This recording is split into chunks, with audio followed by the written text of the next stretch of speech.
షాద్ నగర్ వైపు ఉన్న మన స్వర్గసీమ వెంచర్లో ప్లాట్లు కొన్న వాళ్ళంతా సంతోషంగా ఉన్నారు. ఒక్కసారి విజిట్ చేయండి. జనరల్గా నారా రోహిత్ అనే వ్యక్తి ఇప్పటివరకు ఇండస్ట్రీకి వచ్చి ఆల్మోస్ట్ 16 ఇయర్స్, కానీ ఎప్పుడు చాలా తక్కువ బయట కనిపించడం కానీ మీడియాలో కానీ, ఏదో సినిమా రిలీజ్ అప్పుడు మాత్రం ప్రమోషన్లో కనిపిస్తుంది. ఎందుకు సార్? ఏంటి అంటే మామూలుగా అకేషనల్గా కనిపించడం తప్ప ఎక్కువగా అలా ఏం లేదండి. జనరల్గా లైక్ టు అయితే షూటింగ్ సెట్స్ లేకపోతే ఆఫీస్, ఇంకా ప్రమోషన్స్కి ఇంకా కంపల్సరీ చెయ్యాలి కాదు, ఇంకా అంతే. లేకపోతే అసలు కనపడను. Mostly at home or office అంటే ఇక్కడ ఒక పార్టీలలో కానీ ఎక్కడైనా పబ్లో కానీ ఎక్కడ కూడా కనిపించలేదు మీరు. అంటే ఒక హీరో లైఫ్ స్టైల్ లా ఉండదు మీరు జనరల్గా. జనరల్లీ ఎక్కువ I like to be at home. అంటే కలిసిన ఓన్లీ ఫ్రెండ్స్ వరకు, ఎవరో ఒక ఇంట్లో పార్టీ ఇలా ఉంటుంది తప్ప I don't come out much. So mostly ఇంట్లోనే ఉంటాను, సినిమాలు చూస్తుంటాను. సో మోస్ట్లీ అదే లైఫ్ స్టైల్. ఓకే సరే, ఇటీవల అంటే నాన్న జరిగిందంటే కోల్పోయడం, big loss, it's very sorry, big loss. అంటే ఎలా ఉండేది సార్ నాన్నగారితో మీ అనుబంధం? బేసిక్గా అసలు ఈ యాక్టింగ్ ప్రొఫెషన్కి వన్ ఆఫ్ ద రీజన్ మా నాన్న. ఎందుకంటే ఆయనకి బాగా ఇష్టం. సో ఎప్పుడో లాంగ్ బ్యాక్ అడిగారు, నాకు చేయొచ్చు కదా సినిమా అంటే, నాకు ఇంట్రెస్ట్ లేదన్న ఎప్పుడు, నేను ఇంటర్ చదివేటప్పుడు. బట్ టేకప్ చేయడానికి one of the main reason మా నాన్నగారు, ఆయన ప్యాషన్ ఇది. సో బట్ ఏంటంటే దాని తర్వాత once I started acting course, film making course చేయడం మొదలు, నాకు తెలియకుండా I started following in love with cinema. So this whole journey is the main రీజనే మా నాన్న. ఓకే, అంటే ఇండస్ట్రీకి రావడానికి నాన్న సపోర్ట్ చాలా ఉంది. అంటే సపోర్ట్ అప్పటికే ఆయన కొంచెం హెల్త్ ఇష్యూస్ ఉన్నాయి కానీ, బట్ ఏంటంటే అసలు ఐడియా రావడానికే నాన్నగారే. సో బట్ ఏంటంటే ఆల్ ఒక బాణం సినిమా వరకు దత్ గారిని కలుస్తుండే వాళ్ళు, ఎడిట్లో సినిమా చూసారు ఇవన్నీ. But after that he was not well. అంతా మిమ్మల్ని స్క్రీన్ మీద చూసి చాలా ఆనందపడే వల్ల తిరుపతిలో అందరిని తీసుకెళ్ళి షో వేసి మరీ చూపించేవాళ్ళు. So he was like he like సినిమాలో. ఓకే, అంటే మీకు సజెషన్స్ ఇస్తుండే వాళ్ళ సార్, ఫ్రెండ్లీగా ఉంటూ, లేకపోతే ఒక ఫాదర్, టిపికల్ ఫాదర్ లా ఉంటారా, లేకపోతే ఫ్రెండ్లీగా సజెషన్స్ ఇచ్చేవాడా? లేదు ఇలా వెళ్ళు. My biggest inspiration is my dad. See ఇప్పుడు మీరు నా గురించి ఏది మాట్లాడినా ద రీజన్ మా నాన్నగారే ఉంటారు. See being cordial with people దగ్గర నుంచి ఎవ్రీథింగ్. ఎందుకంటే he was like that and I learn from him. So సినిమాల పరంగా వచ్చేసరికి అదే అంటున్నాను కదా, బాణం వరకు చూసారు తప్ప దాని తర్వాత he was not that well. But ఏంటంటే ఇంట్లో చూస్తుండేవాళ్ళు, బట్ సజెషన్స్ ఏమి వచ్చేవాళ్ళు, he'll be happy for anything, ఏం చేసినా బాగుందనే వాళ్ళు. అంటే నారా రోహిత్ అనే హీరో కమర్షియల్ సక్సెస్ అనేది పక్కన పెడితే, హిట్ ఫ్లాప్ పక్కన పెడితే, ఒక డిఫరెంట్ చాయిస్, డిఫరెంట్ మూవీస్ తీసుకొస్తాడు, డిఫరెంట్ సినిమాలు చేస్తాడు అని ఒక మార్క్ అయితే ఉంది సార్ మీ మీద. సో ఈ సుందరకాండ అనేది కూడా అలా అనుకునే వాళ్ళకు డిఫరెంట్ సినిమా అనుకోవచ్చా, రెగ్యులర్ కమర్షియల్ ఫిల్మ్ ఇది? No see the idea is very unique.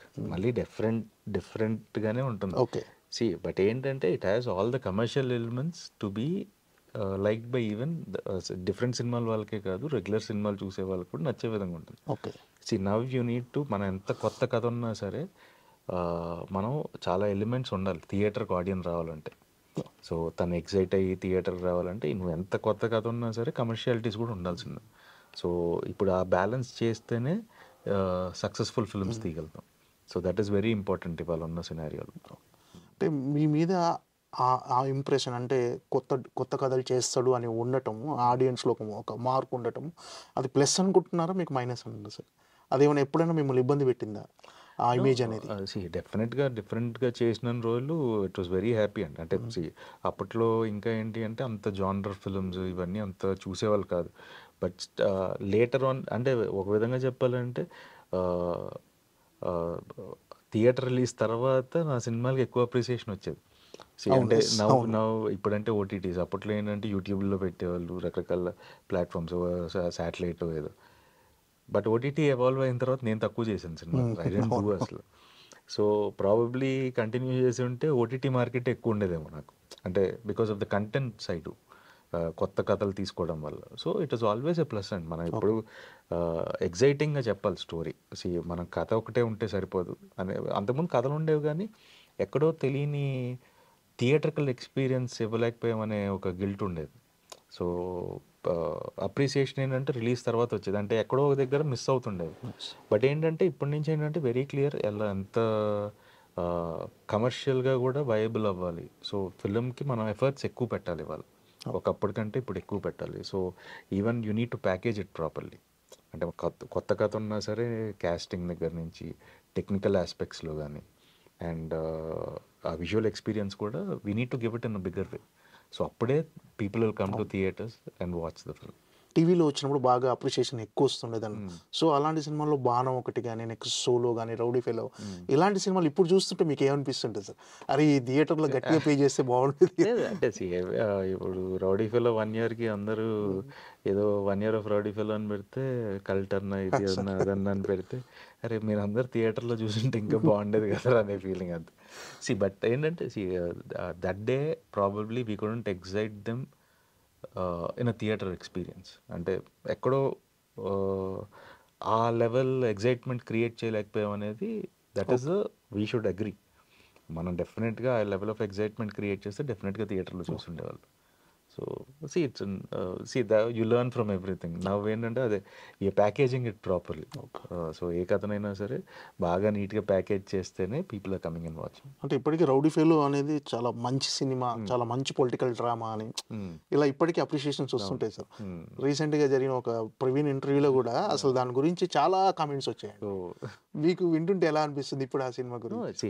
Rowdy fellow is one of my favourite characters నేను ప్లే చేసిన వాటిలో. అండ్ డెఫినెట్గా ఏంటంటే నేను చేతూ అప్పుడప్పుడు మాట్లాడుకుంటాను దానికి సీక్వెల్ ఏమైనా చేయొచ్చా. That if the right idea దొరికితే will try to do a sequel అండి. అదొకటి ఉంది మైండ్లో ఇంకా. సో నేను కృష్ణ చైతన్య మాట్లాడుకుంటుంటాం సీక్వెల్కి ఎలా తీసుకెళ్ళచ్చు, లేకపోతే కంప్లీట్ ఓన్లీ క్యారెక్టరైజేషన్ తీసుకొని చేయొచ్చా ఏంటి అనేది. Probably if any right idea strikes we might do Rowdy Fellow 2. అంటే కెరీర్ ప్రారంభంలోనే మీరు బాణం లాంటి సినిమా కానీ, నెక్స్ట్ రౌడీ ఫెలో కానీ ఇలాంటి అడ్వాన్స్డ్ స్క్రీన్ ప్లే, అంటే అప్పుడున్న ఆడియన్స్ కంటే ఇప్పుడు ఆడియన్స్ మైండ్ సెట్ మారింది. ఇప్పుడు వస్తే అవి డెఫినెట్గా థియేటర్లో కూడా కమర్షియల్గా బిగ్గెస్ట్ కమర్షియల్ హిట్గా నిలిచేవని అనుకుంటున్నాను సార్. మీరు దాన్ని ఏమన్నా ఎపిసోడ్ అనుకున్నారా ఇలా? బేసిక్గా అహెడ్ ఆఫ్ టైం అంటాం కదా సార్. సో ప్రాబబ్లీ అప్పుడు 5 ఏళ్ళు ముందు చేసేస్తుండేవండి కథలు. సో ఈ 5 ఏళ్ళు బ్రేక్ వల్ల ఇప్పుడు పర్ఫెక్ట్గా ఉంటుందేమో ఆడియన్స్ మైండ్ సెట్కి అనుకుంటున్నాను. లెస్ అది. బట్ ఏంటంటే we need to fight every day. Every film is like you need to put the same effort. Okay. So Sundarakanda అంటే అందరికీ తెలిసిందంటే ఇప్పుడు మన రామాయణంలో హనుమంతుడు వెళ్ళి లంకలో ఉన్న సీతమ్మ వారికి ఆ ఉంగరం చూపించేసి రాముడు ఇచ్చిన ఉంగరం, అది ఒక సుందరకాండ ఘట్టంలో ఉంటుంది. సో ఈ ఘట్టానికి మన కథకి ఏమైనా సంబంధం ఉందా సార్? అసలు లింక్ ఎక్కడ ఉంటుంది? And for more videos, please subscribe to iDream. Please subscribe to iDream. Please subscribe iDream. And please subscribe to iDream. For more videos, subscribe to iDream. please like, share and subscribe to the channel. Congratulations, iDream. Subscribe to iDream. Subscribe to iDream. So subscribe to iDream Media. iDream ki iDream team andarki huge congratulations. Please subscribe iDream Media. Please subscribe to iDream. Subscribe iDream. Please subscribe to iDream. iDream అంటే నా కళల channel subscribe చేసుకున్న నోరు తిరుగుతలేదు, మీరైతే గంట గుర్తు కొట్టండి. For more such videos, please subscribe to iDream. Subscribe to iDream. Please subscribe to iDream. Please subscribe iDream Media. Please do subscribe to iDream. Please subscribe to iDream Media. For best entertainment and information, please subscribe iDream. And don't forget to subscribe to iDream.